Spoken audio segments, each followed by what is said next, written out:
जय हिंद मेरे दोस्तों, आपका स्वागत है आपके अपने YouTube चैनल प्रीतम एकेडमी में।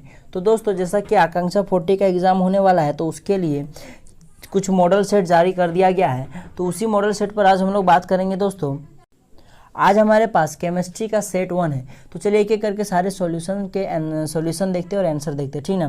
तो हम लोग आज के वीडियो में क्या करेंगे, बेसिकली हम लोग आंसर को देखेंगे, और अगर आप लोग बोलिएगा तो मैं इसका एक डिटेल सॉल्यूशन वीडियो भी ला दूंगा। चलिए 41 का जो हमारा क्वेश्चन है वो क्या देखिएगा, using SPD notation the orbital with the quantum number n = 3 l = 1 will be.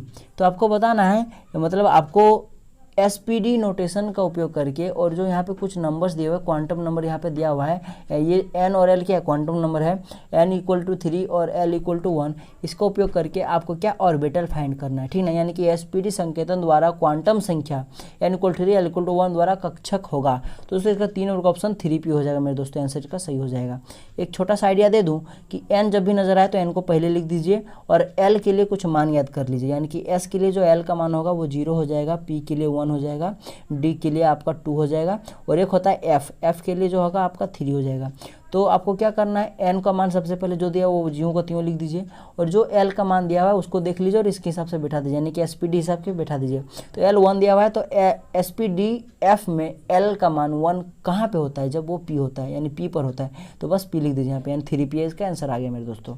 चलिए हम लोग थोड़ा आगे बढ़ते हैं। हमारे पास 42 का प्रश्न है, p देखिए थोड़ा सा, p/t कांस्टेंट इज। तो दोस्तों यह कांस्टेंट है, स्थिरांक है, ये कौन सा नियम है दोस्तों, तो मैं बता दूं, गेलुसेक लो, यानी कि 2 नंबर का ऑप्शन आपका कट हो जाएगा दोस्तों, ठीक। अब चलिए हम लोग 43 के प्रश्न पर आते हैं। देखिए 43 क्या है, इन दी रेडॉक्स रिएक्शन, आपके पास एक रेडॉक्स रिएक्शन दिया हुआ है मेरे दोस्तों, ठीक ना।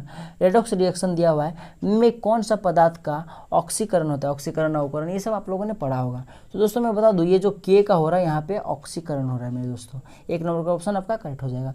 चलिए 44 के प्रश्न पर आते हैं, इन आइसोलेटेड सिस्टम। तो आपको बताना है आइसोलेटेड सिस्टम में, तो दोस्तों मैं बता थोड़ा सा, आइसोलेटेड सिस्टम मतलब क्या होता है, जैसे कि एक पूरा बंद कमरा समझ लीजिए, जहाँ पे अगर आपका मास और एनर्जी है, तो वहाँ से ना मास और एनर्जी बाहर जा सकता है, और ना ही बाहर से मास और एनर्जी अंदर आ सकता है। समझ में आ गया। तो बाहर वाले एरिया को हम लोग सराउंडिंग बोलते हैं दोस्तों, ठीक ना।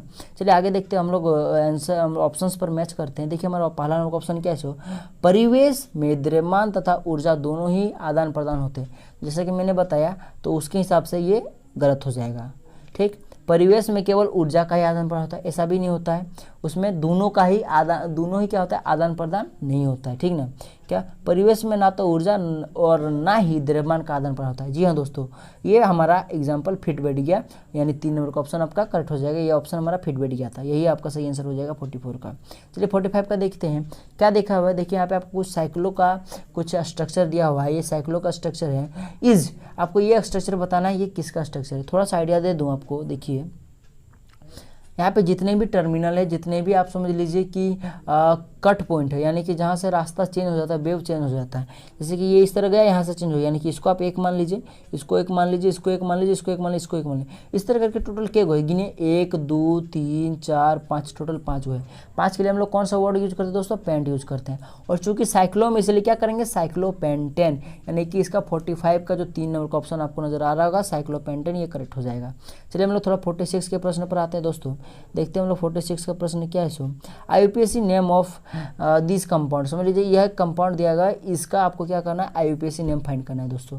तो आईयूपीएसी इसका नेम क्या हो जाएगा दोस्तों, पेंट 3 ऑन हो जाएगा, ठीक ना। पेंट 3 ऑन हो जाएगा, 5 कार्बन है देख लीजिए, और यहाँ पे कीटोन ग्रुप लगा हुआ है, फंक्शनल ग्रुप, इसलिए पेंट 3 ऑन हो जाएगा।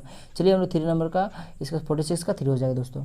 चलिए हम लोग 47 के प्रश्न पर आते हैं। C6H5 इज, आपको बताना ये जो आपका हाइड्रोकार्बन है ये क्या है, ठीक ना, ये है, ठीक ना। तो मैं बता दोस्तों कि ये जो है ना, ये आपका देखिए थोड़ा सा देखिए क्या लिखा है, बेंजिल मुक्त मूलक, ये हो जाएगा 3 नंबर का ऑप्शन, बेंजिल मुक्त मूलक हो जाएगा, ये आपका सही आंसर हो जाएगा 3 नंबर का ऑप्शन, ठीक ना।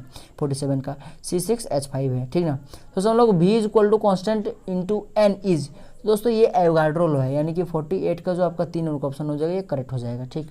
चलिए 49 के प्रश्न पर आते हैं। देखते हैं हमारा 49 का क्या प्रश्न है। सो देखते हैं हमारा 49 का क्या प्रश्न है। सो देखिए हमारा 49 का प्रश्न है। सो यहाँ पर है, दी थर्मोकेमिकल इक्वेशन, यहाँ पे एक थर्मोकेमिकल इक्वेशन दिया हुआ है, इज एग्जाम्पल ऑफ, ये किसका उदाहरण है, ये किसका एग्जाम्पल है दोस्तों। तो मैं बता दूं कि ये जो है एंथैल्पी ऑफ एटोमाइजेशन, ठीक ना, एटोमाइजेशन, ठीक ना, एंथैल्पी ऑफ एटोमाइजेशन है, ठीक ना, यानी कि ये जो आपका 2 नंबर का ऑप्शन हो जाएगा, ये आपका करेक्ट हो जाएगा मेरे दोस्तों, ठीक ना। अब चलिए हम लोग थोड़ा सा 50 के प्रश्न पर आते हैं। 50 को प्रश्न देखिए क्या हुआ है, जो इन द रिएक्शन, आपको इस रिएक्शन में एक्स इज, इस रिएक्शन में आपको एक्स फाइंड करना है, यानी यहाँ पे एक्स का जो मान होगा दोस्तों, ये आपको फाइंड करना है, ठीक। तो ये इसका जो सही आंसर हो जाएगा मेरे दोस्तों, यानी कि एक्स का जो मान होगा दोस्तों, वो क्या हो जाएगा, CaCO3 हो जाएगा, यानी कि 2 नंबर का ऑप्शन आपका करेक्ट हो जाएगा। चलिए अब हम लोग थोड़ा सा 51 के प्रश्न पर आते हैं। देखते हैं 51 का हमारा क्या प्रश्न है। सो प्रोड्यूसर, ठीक ना, producer gas is mixture of, producer gas is mixture of, तो बताना, आपको बताना है कि प्रोड्यूसर गैस मिश्रण है, तो प्रोड्यूसर गैस जो होता है वो किसका मिश्रण होता है, CO और N2 का होता है दोस्तों, यानी कि 2 नंबर का ऑप्शन आपका 51 का करेक्ट हो जाएगा दोस्तों। चलिए हम लोग 52 के प्रश्न पर आते हैं। देखिए क्या लिखा है 52 में, देखिए the number of sigma bond present in the molecule are, यहाँ पे आपको एक मॉलिक्यूल दिया हुआ है, एक यहाँ पे कुछ नाम दिया हुआ है, कुछ हाइड्रोकार्बन दिया हुआ है, इसमें से आपको क्या करना है, सिग्मा बॉन्ड काउंट करना है। तो मैं दोस्तों बता दूं कि इसमें टोटल 9 सिग्मा बॉन्ड है, तो यानी कि 2 नंबर का ऑप्शन आपका करेक्ट हो जाएगा। चलिए मैं थोड़ा 53 के प्रश्न पर आते हैं। 53 का हम देखते हैं प्रश्न क्या है। सो देखिए 53 का प्रश्न देखते हैं। 3,4 डाइमिथाइल हेप्ट 3 इन में ओजोनी अपघटन के पश्चात बनने वाले उत्पादों के IUPAC नाम है। दी IUPAC name of the product को obtained by the क्या लिखा देखिएगा, ozonolysis is of 3,4 dimethyl hept 3 in are. तो दोस्तों मैं बता दूं, ये जो सही आंसर 3 नंबर का हो जाएगा इसका दोस्तों, ये क्या हो जाएगा, ब्यूट 3 ऑन एंड क्या हो जाएगा, पेन 2 ऑन हो जाएगा दोस्तों, ठीक ना, यानी कि 53 का 3 नंबर का ऑप्शन आपका करेक्ट हो जाएगा। चलिए हम लोग 54 के प्रश्न पर आते हैं। देखिए क्या, निम्नलिखित में से कौन सा वायु प्रदूषक नहीं है, which among of the following is not air pollutant, ठीक ना। तो दोस्तों मैं बता दूं कि H2 जो होता है, या यहाँ पे जो भी ऑप्शन दिया हुआ है इसमें से जो आपका H2 है, यह पोल्यूशन नहीं करेगा दोस्तों इन ऑप्शनों में से, ठीक। चलिए हम लोग इन ऑप्शन के हिसाब से H2 हो जाता है। अब यहाँ पे यदि अगर मान लीजिए आपका, यहाँ पे अगर आपका मान लीजिए ऑक्सीजन दे देता तो फिर ऑप्शन के हिसाब से चेंज होता है दोस्तों, ठीक ना। चलिए हम लोग 55 के ऑप्शन में आते हैं, क्वेश्चन में आते हैं। देखिए 55 का क्वेश्चन क्या देगा, so the shape of BrF5 is, दोस्तों आपका BrF5 जो है आपका, ये जो आपको दिया हुआ है, ये मॉलिक्यूल में आपका इसका शेप कैसा होगा दोस्तों। तो मैं बता दूं इसका शेप जो आपका होगा वो हो जाएगा, देखिएगा वर्ग पिरामिड, जिसको इंग्लिश हम लोग स्क्वायर पिरामिडल करते हैं दोस्तों। तो ये 2 नंबर का ऑप्शन आपका करेक्ट हो जाएगा, ठीक ना। देखिए 56 का जो हमारा प्रश्न है वो क्या है, सो हमारा देखिए 4 एसिडिक सॉल्यूशन, आपको बताना है 4 एसिडिक सॉल्यूशन अम्लीय विलयन के लिए, तो अम्लीय विलयन के लिए आपको बताना है दोस्तों। तो ये क्या हो जाएगा मेरे दोस्तों, 56 का जो आपको यहाँ पे ये जो 2 नंबर का ऑप्शन नजर आ रहा है, ये आपका करेक्ट हो जाएगा, ठीक ना। अम्लीय विलयन के लिए ये आपका सही हो जाएगा, क्योंकि आप लोगों ने pH स्केल पढ़ा होगा, बस उसी कॉन्सेप्ट से बनेगा दोस्तों, ठीक ना। 57 का प्रश्न पर आते हैं। 57 में देखिए हमारा प्रश्न क्या है, इन दी रिएक्शन, आपको इस रिएक्शन में देखिए इस रिएक्शन में क्या हुआ है, दी प्रोडक्ट आर, आपको बताना है इस रिएक्शन में देखिए अभिक्रिया के उत्पाद में उत्पाद है, आपको बताना है इसमें से प्रोडक्ट क्या है दोस्तों। तो मैं बता दूं कि 57 का जो प्रश्न है उसमें से जो प्रोडक्ट बनेगा KCl तथा H2 गैस निकलेगा दोस्तों, ठीक ना, यानी कि हाइड्रोजन गैस निकलेगा, यानी कि दोनों का ऑप्शन करेक्ट हो जाएगा। चलिए हम लोग 58 के प्रश्न पर आते हैं। देखिए 58 में कुछ प्रश्न दिया हुआ है, यहाँ पे दिया हुआ है, यहाँ पे एक स्ट्रक्चर बना हुआ है और एक यहाँ पे देखिए इज, आपको ये बताना है। तो ये क्या है दोस्तों, इसका आपको बताना है। तो दोस्तों ये जो आपका यहाँ पे नजर आ रहा होगा आइसोप्रोपाइल मुक्त मूलक, ये आपका सही हो जाएगा, ये फ्री रेडिकल का एक उदाहरण है दोस्तों, ठीक ना। आइसोप्रोपाइल फ्री रेडिकल हो जाएगा, ठीक। 58 का प्रश्न 1 नंबर का ऑप्शन करेक्ट हो जाएगा। चलिए 59 के प्रश्न पर आते हैं। देखिए 59 का प्रश्न क्या है, सो देखिएगा हेक्साइन के दहन, आपको क्या करना है, हेक्साइन के दहन अभिक्रिया, आपको यहाँ पे कुछ अभिक्रिया दिया हुआ है, एक्स है, मतलब इस अभिक्रिया में ये हेक्साइन का दहन का अभिक्रिया, इसमें से जो एक्स है वो आपको फाइंड करना है। इस एक्स का जो मुखड़ा होगा ये कैसा होगा, ये आपको बताना है मेरे दोस्तों, ठीक है। तो मैं बता दूं कि इसका जो सही आंसर हो जाएगा मेरे दोस्तों, ये क्या हो जाएगा, 17/2 O2 हो जाएगा, ठीक है, 17/2 O2 हो जाएगा, ये आपका 1 नंबर का ऑप्शन आपका करेक्ट हो जाएगा, ठीक ना। चलिए अब हम लोग थोड़ा सा 60 के प्रश्न पर आते हैं, 60 नंबर के प्रश्न पर आते हैं। देखिए, the common ratio of the para directing group is, para directing group आपको फाइंड करना है। इसमें से क्या देखिएगा, द कॉमन ऑर्थो लिखा है दोस्तों, रेशियो नहीं है, ऑर्थो, ठीक ना। सामान्य ऑर्थो एवं पैरा निर्देशिक समूह है, आपको ये चीज़ फाइंड करना है कि पैरा निर्देशिक समूह कौन सा है, और वो भी क्या, सामान्य ऑर्थो एवं पैरा निर्देशिक ग्रुप कौन सा है दोस्तों, ये आपको फाइंड करना है, ठीक ना।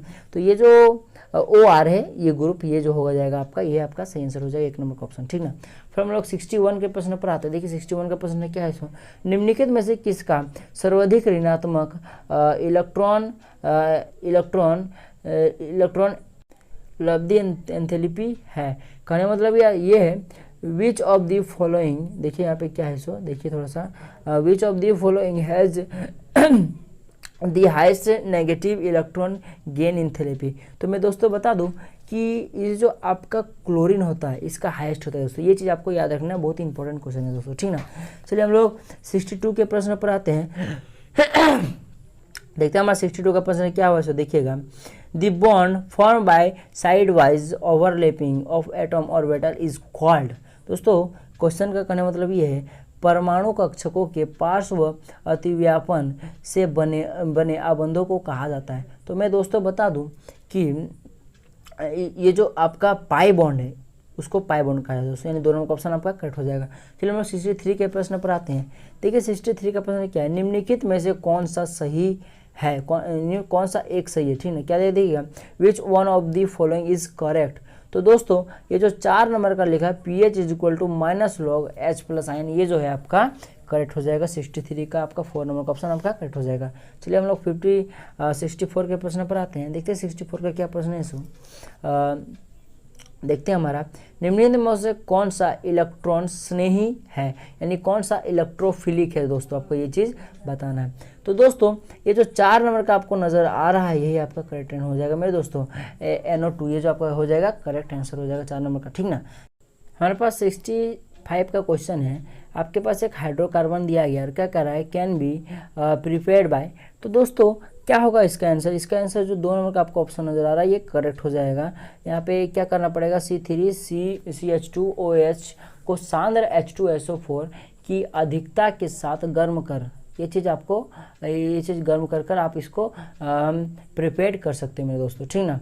अब थोड़ा सा हम लोग 66 के प्रश्न पर आते हैं। देखते हैं मैं 66 का क्या प्रश्न है, निम्नलिखित कार्ब बंध क्या लिखा है, देखिएगा कार्ब धनायनों देखिए लिखा हुआ है, कार्ब धनायनों में से कौन सा सबसे अधिक अस्थायी है। तो आप लोगों ने पढ़ा होगा मैंने डिग्री, जितना ज़्यादा डिग्री होगा वो उतना स्टेबल होगा। 3 डिग्री सबसे ज़्यादा, फिर 2 डिग्री उससे कम, फिर 1 डिग्री उससे कम हो जाएगा। तो उस कॉन्सेप्ट से बनेगा, और उससे नहीं बनता तो और भी सारे कॉन्सेप्ट हैं इसके, ठीक ना, जो आप 11th क्लास में डिटेल से पढ़िएगा। फिलहाल अभी हम लोग आंसर देखते हैं इसका। तो इसका जो आंसर हो जाएगा मेरे दोस्तों ये 2 नंबर का आपका ऑप्शन करेक्ट हो जाएगा। चलिए हम लोग 67 के प्रश्न पर आते हैं। 67 का देखिए हमारा क्या है, सो CH4 कैन बी प्रिपेयर्ड। आपको बताना है CH4 कैसे प्रिपेयर्ड किया जाता है दोस्तों, ठीक ना, हाँ प्रिपेयर्ड। तो दोस्तों ये जो आपका 1 नंबर का ऑप्शन हो जाएगा ये आपका करेक्ट हो जाएगा मेरे दोस्तों। किसे किया जाता है, CH3COONA को सोडा लाइम के साथ गर्म कर, इससे इसको प्रिपेयर किया जा सकता है दोस्तों, विरचन किया जाता है। अब चलिए 68 के प्रश्न पर आते हैं। देखिए हमारा 68 का प्रश्न क्या है, बेंजीन के सांद्र नाइट्रिक अम्ल एवं सांद्र सल्फ्यूरिक अम्ल के मिश्रण के साथ गर्म करने से प्राप्त उत्पाद है। तो उन दोनों को गर्म करने से जो उत्पाद आपका बनता है दोस्तों वो आपका यहाँ पे जो आपका ये 4 नंबर का ऑप्शन आ रहा है ये चीज़ बनता है दोस्तों, 4 नंबर ऑप्शन आपका कट हो जाएगा। चलिए हम लोग 69 के प्रश्न पर आते हैं। देखते हैं हमारा 69 का क्या प्रश्न है, सो देखिएगा आपके पास एक अभिक्रिया दिया हुआ है। देखिए ऊपर अभिक्रिया उदाहरण है, आपको ये बताना है ये कौन सा उदाहरण है मेरे दोस्तों, ठीक ना। तो मैं बता दूं कि ये प्रतिस्थापन अभिक्रिया का उदाहरण है, डिस्प्लेसमेंट रिएक्शन, ठीक ना। इसका सही आंसर हो जाएगा 4 नंबर का, ठीक ना ऑप्शन। अब चलिए हम लोग 70 के प्रश्न पर आते हैं, ठीक ना। वर्षा जल को कब अम्लीय वर्षा कहा जाता है, ये लॉजिकफुल क्वेश्चन है, क्लास 10 का प्रश्न है मेरे दोस्तों। तो आप लोगों ने पढ़ा होगा कि जब वर्षा जल का pH मान, आप लोगों ने पढ़ा होगा कि जब वर्षा जल का pH मान पीएच मान 5.6 से कम होता है, ठीक है, फिर 5.6 होता है तो वो क्या होता है, वो एक अम्लीय वर्षा कहलाते हैं। दोनों का ऑप्शन आपका करेक्ट हो जाएगा। चलिए हम लोग 71 के प्रश्न पर आते हैं। देखिए क्या लिखा हुआ है इसको, देखिए 71 का हमारा क्या प्रश्न, which of the what is the chemical formula of bleaching powder। Bleaching powder का आपको क्या करना है, आपको फार्मूला बताना है। तो दोस्तों आप लोगों ने ये 10 क्लास में भी पढ़ा होगा कि ब्लीचिंग पाउडर का जो फार्मूला होता है मेरे दोस्तों, वो क्या CaOCl2 होता है मेरे दोस्तों। यानी कि आपका यहाँ पे 71 का जो आपका 3 नंबर का आपका ऑप्शन होगा वो करेक्ट हो जाएगा। चलिए थोड़ा सा हम लोग आगे देखते हैं, हमारा आगे का प्रश्न क्या है सो, आगे देखिए हमारे पास 72 का क्या प्रश्न है सो।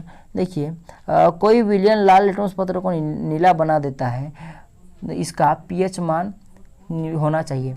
सीधा सा बात है कि वो क्या करता है कि कोई लिटमस पत्र को क्या करता है, लाल लिटमस पत्र को नीला बना देता है, लाल से नीला बना देता है। क्या करता है, लाल से नीला बना देता है। दोस्तों लाल से नीला बनाने का मतलब क्या होता है दोस्तों, कि उसका जो पीएच मान होगा, जाहिर सी बात है वो क्षार की तरफ होगा, और क्षार की तरफ होने का मतलब कि 7 से ज़्यादा होगा। तो यहाँ तो देखिए यहाँ तो सभी को 7 से कम है, बस एक ही जो है वो 7 से ज़्यादा है। तो ये 4 नंबर का ऑप्शन आपका करेक्ट होगा। आप इसको तुग्गा लगा कर भी मार सकते हैं दोस्तों, बस थोड़ा सा आपको नॉलेज होना चाहिए। जाहिर सी बात है कि क्वेश्चन पूछा गया है कि वह उसका पीएच मान होना चाहिए। पीएच मान का मतलब सीधा सा माइंड में आना चाहिए कि वो या तो फिर क्या बोलते हैं उसको, या तो फिर वो अम्लीय होगा, या तो फिर वो क्षारीय होगा, या फिर वो बीच वाला होगा। तो जाहिर सी बात है कि लिटमस पत्र को चेंज करता है, यानी कि जरूर वो अम्ल होगा या फिर क्षारीय होगा। अब बात रही अम्ल होने का क्या कंडीशन है कि वो 5 से कम होगा या फिर 5 से ज़्यादा होगा। अब बात रहा कि आपको पता नहीं है कि ये अम्ल है कि क्षारीय, आप भूल गए, ठीक ना, आपको नहीं समझ में आ रहा है, ठीक ना। बस आपको पता है कि पीएच स्केल का जो मान होता है वो 7 से इधर कुछ होता है, इधर 7 से कुछ इधर होता है। 7 से इधर वाले को क्या बोलते हैं आपको पता नहीं, और इधर वाले को क्या बोलते हैं ये चीज़ भूल गए आप लोग, ठीक ना। तो यहाँ गौर कीजिए कि आपको बस इतना पता है कि 7 के बाउंड्री के इधर कुछ होता है, इधर कुछ होता है। आप 4, 1 और 5 को गौर करके देखिए, ये तीनों ये बाउंड्री के इधर है, यानी 7 से इधर है। अब जब तीनों इधर है यानी कि ये तीनों सही है। अगर इधर वाला होता है यानी कि इधर क्या होता है, बेसिकली इधर अम्ल होता है। आपको नहीं पता कि इधर वाला अम्ल बोलते हैं हम लोग, ठीक ना। अगर मान लीजिए ये आपको पता नहीं होता तो यानी कि ऑप्शन जाहिर सी बात है ये तीनों सही हो जाता, लेकिन ये तो तीनों ऑप्शन में हो नहीं सकता, तीनों एगो क्वेश्चन का सही हो नहीं सकता, बचा ये वाला उधर। तो बचा एक ही को इधर वाला अकेला है जो 7 से ज़्यादा है, यानी कि यही आपका ऑप्शन हो जाएगा दोस्तों। इस तरह करके भी आप लोग तुग्गा मार सकते हो दोस्तों, ठीक ना। चलिए 73 के प्रश्न पर आते हैं, देखते हैं 73 का क्या लिखा है सो। देखिए धातु को पतले तार में खींचा जा सकता है, धातु की सामर्थ्य को कहते हैं। आप लोग का यह भी क्वेश्चन क्लास 10 से पूछा गया है। तो दोस्तों वो तन्यता कहलाता है दोस्तों, ठीक ना। तन्यता का गुण के कारण ऐसा होता है। चलिए हम लोग 74 के प्रश्न पर आते हैं। देखिए क्या लिखा हुआ है इसको, निम्न में से कौन सा जोड़ा स्थापन अभिक्रिया देगी। तो दोस्तों मैं बता दूं, ये जो 4 नंबर का ऑप्शन आपको नजर आ रहा है, AgNO3 विलयन का कॉपर धातु, यहाँ पे कॉपर धातु होगा, कॉपर धातु, ठीक ना, कॉपर धातु, यानी ये 4 नंबर का ऑप्शन आपका 74 का करेक्ट हो जाएगा, ये सही हो जाएगा। चलिए हम 75 के प्रश्न पर आते हैं। देखिए क्या लिखा है इसको, एथेन जिसका आणविक सूत्र C6H6 है में है, आपको इसमें से बताना है। देखिए क्या 6 से संयोजी आबंध, 7 से संयोजी आबंध, 8 से संयोजी आबंध, 9 से संयोजी आबंध। तो मैं दोस्तों बता दूं कि इसमें आपका 7 से संयोजी आबंध मिलता है, यानी कि 2 नंबर का ऑप्शन आपका करेक्ट हो जाएगा। चलो हम 76 के प्रश्न पर आते हैं। 76 का देखते हैं हमारा क्या प्रश्न है सो। 76 का हमारा है, देखते हैं हमारा 76 क्या है सो। सार्वत्रिक सूचक के बारे में कौन सा कथन सत्य है। आपको बताना है सार्वत्रिक सूचक के बारे में कौन सा कथन सत्य है। तो बता दूं यह अनेक सूचकों का मिश्रण है, ये आपका सही हो जाएगा मेरे दोस्तों। तो ये 2 नंबर का ऑप्शन आपका करेक्ट हो जाएगा। चलिए 77 के प्रश्न पर आते हैं। देखिए जब NaOH को के घोल को Zn से अभिक्रिया किया जाता है तो उत्सर्जित गैस का नाम क्या है। आपको बताना है कि NaOH को Zn के साथ अभिक्रिया किया जाता है तो वो कौन सा गैस उत्सर्जित करता है और उसका नाम क्या है। तो बता दूं वो हाइड्रोजन गैस उत्सर्जित करता है दोस्तों। 1 नंबर का ऑप्शन आपका करेक्ट हो जाएगा। चलिए अब थोड़ा सा हम लोग 78 के प्रश्न पर आते हैं, 78 के। तो दोस्तों ये क्या देखिएगा, KOH द्वारा किस गैस का अवशोषण होता है। तो मैं दोस्तों तो बता दूं कि ये CO2 का अवशोषण होता है KOH द्वारा। चलिए हम लोग आगे बढ़ते हैं, 79 के प्रश्न पर आते हैं, ठीक ना। ये हमारा अंतिम से 2nd नंबर का प्रश्न है, लास्ट से 2 नंबर पर आता है। क्या देखिएगा, केनाल किरणें किसका किरण कुंज है। केनाल किरणें किसका किरण कुंज है। तो मैं बता दूं दोस्तों कि वो प्रोटॉन का होता है, यानी कि 1 नंबर का ऑप्शन आपका करेक्ट हो जाएगा। ये सब इंपॉर्टेंट क्वेश्चन है दोस्तों, ठीक ना, लॉजिकफुल क्वेश्चन है, याद रखने वाले प्रश्न है। 18 नंबर का 18 का प्रश्न देखिए, 80 का क्या देखिएगा, कार्बन का सही इलेक्ट्रॉनिक विन्यास निम्नलिखित में से कौन सा है। आप लोगों ने पढ़ा होगा KLMN कक्ष में K में 2 भरता है, L में 8 भरता है, 18 भरता है, ये 2n² के हिसाब से बढ़ता जाता है और इसका मान आप लोग डिडक्ट कर सकते हो 2n² के फॉर्मूला से, जो आप लोगों ने 9th-10 में पढ़ा हुआ है, ठीक है। तो कार्बन का टोटल 6 होता है इलेक्ट्रॉन। तो पहला कक्ष में अगर 2 लग गया, दूसरे कक्ष में 8 आएगा। चूंकि यहाँ पे कितना 6 इलेक्ट्रॉन है, तो यहाँ पे 2 आ गया, बचा कितना इसमें, और 4 बचा, तो यहाँ पे 4 आएगा। तो ये K कक्ष है, ये L कक्ष है, यानी कि इसका सही इलेक्ट्रॉनिक विन्यास क्या हो जाएगा, 2 और क्या हो जाएगा, 4 हो जाएगा। यानी कि 3 नंबर का ऑप्शन आपका दोस्तों हंसते खेलते मार दीजिए, आप लोग का करेक्ट हो जाएगा। दोस्तों इस तरह करके हम लोगों ने केमिस्ट्री का सारा जो भी आपका क्वेश्चन था वो सॉल्व कर लिया है। दोस्तों मिलेंगे अगले वीडियो में, तब तक के लिए जय हिंद, जय भारत और आपका दिन शुभ हो।